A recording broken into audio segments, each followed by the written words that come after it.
तो दोस्तों, आज वेडनेसडे है और आज हम सब का फेवरेट ड्रामा रद्द आता है। तो आज मैं 27 नंबर एपिसोड के बारे में बात करने आया हूँ। दोस्तों, आपने देखा ही होगा, फिर भी एक मुख्तसर सी कहानी पर नज़र डालते हैं। सवेरा अपने घर वालों को बिना बताए, अपने वालिद को बिना खबर किए वो चली जाती है जमील के पास, जहाँ जमील ने एक मकान भाड़े पे ले रखा है और वहाँ पे अपनी बेटी को लेकर के किडनैप कर लिया उसने और सवेरा को बोला है कि भाई तुम वहाँ आ जाओ, और सवेरा वहाँ चली जाती है। वहाँ पे वो कहता है कि अब हम यहीं रहेंगे, यहीं स्कूल में पढ़ाई होगी, यहाँ जाहिल लोग नहीं रहते। यहाँ इसकी कहानी है। वहीं घर में दावतें चल रही है शादी के बाद, और दावतों में जब डाइनिंग टेबल पे सब दोनों फैमिली बैठे, यानी राहा की और अदनान की, यहाँ जैन उस दावत में जाने की कोशिश करता है क्योंकि उसको भी इनवाइट किया गया था, लेकिन यहाँ पे आपा उनको मना कर देती है कि नहीं, जैन नहीं जाएगा।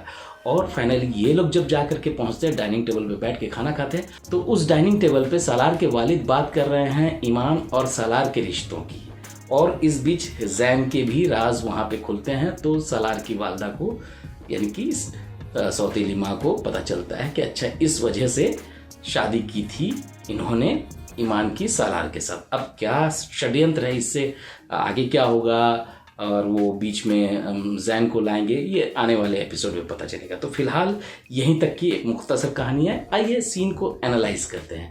पहली बात तो ये है दोस्तों, जब सवेरा ने केस फाइल कर रखा है जमील के खिलाफ, तो जमील जब भी सवेरा को थ्रेट कर रहा है या उसके बच्चे को, यानी अपने ही बच्चे को वो किडनैप भी कर रहा है और लेके किसी और शहर में चला गया है, तो समझ में नहीं आया कि सवेरा ये जुडिशरी मामला है अभी, तो उसको पुलिस के सामने क्यों नहीं उठा रही है? क्या उसको पुलिस पे एतबार नहीं है जो वो खुद निकल पड़ी है इस मसले को हल करने के लिए घर में किसी को बताए बगैर?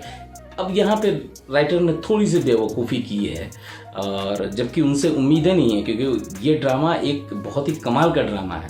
हम लोग यूं ही इस ड्रामे का इंतज़ार नहीं करते हैं, हमें इंतज़ार रहता है, क्योंकि इसके स्क्रीन प्ले, इसकी स्टोरी लाइन बहुत ही कमाल की है। हाँ, तो मज़ा आता है देखने में। तो लेकिन ये जो बेवकूफ़ियाँ होती है, उससे कहीं ना कहीं इंटरेस्ट कम हो जाता है। तो अब दोस्तों, सवेरा वहाँ पहुँची है और जमील वहाँ पे कहता है कि भाई मैं यहीं पे पढ़ाऊँगा लिखाऊँगा अपने बच्चों को, हम लोग यहीं रहेंगे।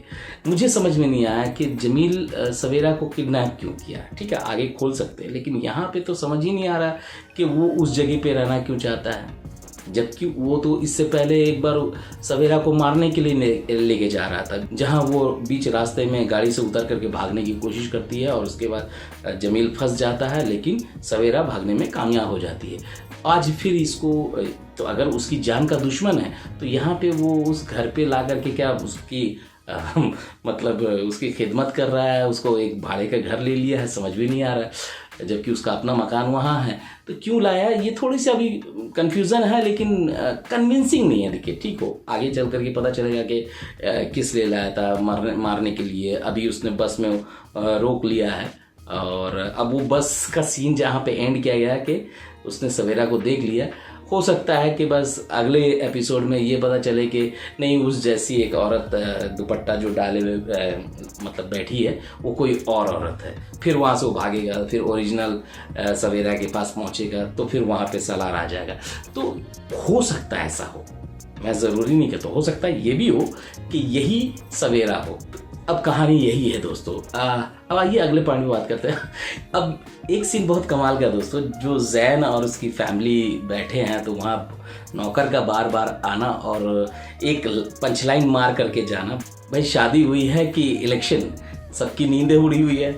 फिर अगले लाइन बोलता है सब अजीब हो गए हैं, आयतल कुर्सी पढ़ के फूक दीजिए, कुछ गलत भूत प्रेत वाली बात ना हो इस घर में। तो इस तरह की बात है। वो पंचलाइन अच्छा था, सीन अच्छे हैं, तो ओवरऑल ड्रामा अच्छा जा रहा है दोस्तों। लेकिन थोड़ा सा इसमें वो चार्म नज़र नहीं आया इस एपिसोड में। थोड़ा सा लगा कि कहीं राइटर बदल तो नहीं गए हैं, इतना इलॉजिकल या मतलब इस तरह से जो बचकाना सीन आ रहा था, तो उसमें लग रहा था कि यार ये तो वो राइटर नहीं होंगी। लेकिन हो सकता है कि कभी कभी ओवर कॉन्फिडेंस हो जाता है, तो लोग वो मतलब भाव में बह जाते हैं और कुछ भी लिख देते हैं, सोचते हैं कि हम जो पेश कर रहे हैं अच्छा ही पेश कर रहे हैं। लेकिन मज़ा नहीं आया दोस्तों, यही मैं कहूँगा कि कुछ चीज़ें थोड़ी सी लॉजिकल नहीं थी, कन्विंसिंग नहीं थी, तो वो थोड़ा सा खटक रहा था। अभी प्रोमो में दिख रहा है कि ईमान और इस जैन के बोलने पे उससे मिलने चली जाती है और फिर वहाँ पर वो उससे कहता है कि ठीक है, तुम अपनी गलती को सुधार लो और मुझसे वापस से शादी कर लो। वहाँ सलार आ जाता है। तो अब सीन ऐसा लगा है कि जैसे कि सालार जो है वो फिर नाराज़ हो जाएगा, दोनों में डिफरेंसेस आ जाएंगे। लेकिन मुझे इस राइटर से पूरी उम्मीद है कि इस तरह की घिसी पिटी और बचकाना जो ट्रैक है वो नहीं लाएंगी।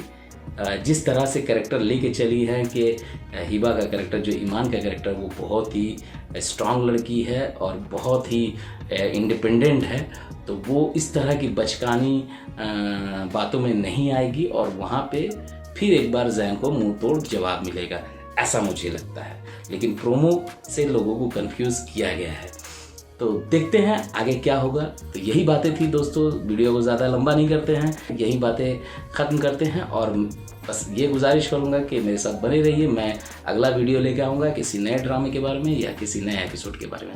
तब तक के लिए अलविदा दोस्तों, अपना ख्याल रखिए, लव यू ऑल।